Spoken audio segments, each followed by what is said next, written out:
এই দেখো আজ মা রং বেরঙের চুষি পিঠে বানিয়েছে। তো ইউটিউবে দেখে বানিয়েছে।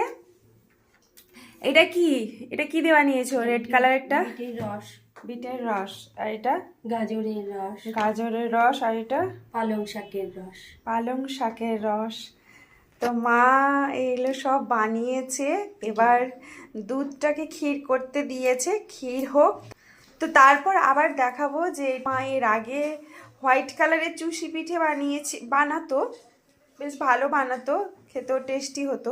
আর এদিকে দুধ ফোটানো চলছে। এতে কি দিয়েছো মা? ওতে বাদাম দিয়েছি, ভাজা বাদাম, ভাজা বাদাম আর দিয়ে গুড় দেবো একটু পরে। আর গুড় দেবে। এই যে গুড় একটুখানি বাটিতে বের করে নিয়েছে। তো পায়েসটা রেডি, খেজুরের গুড়। পায়েসটা রেডি হয়ে যাক, তখন আবার তোমাদের দেখাবো। এবার রেডি রং বেরঙের চুষি পিঠে। এবার মা রং বেরঙের চুষি পিঠেগুলো দুধের মধ্যে, ওই ক্ষীরের মধ্যে ঢেলে দিচ্ছে। এবার কেমন টেস্ট হয় খেয়ে তোমাদের জানাবো।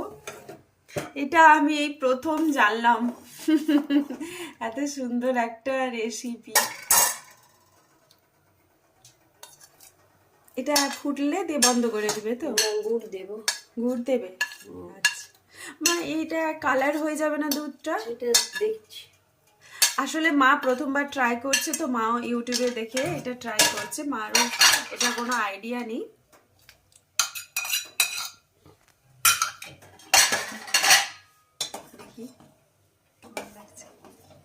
কালারই কি দারুণ লাগছে, কি দারুণ লাগছে, দেখো দেখতে। ভীষণ কালার হয়নি তো দেখছি না, গুড়ের কালারটাই হয়।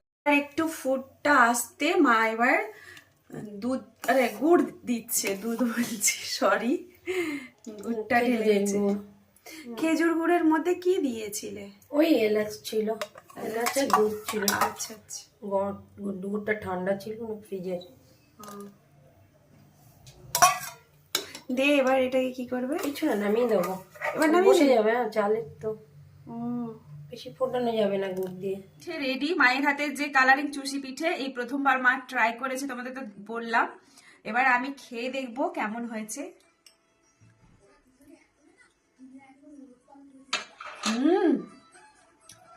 দারুণ হয়েছে।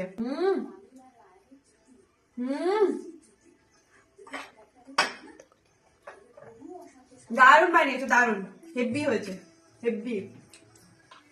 মা তাহলে পাস করে গেছে তোমার কালারিং চুষি পিঠে বানিয়ে।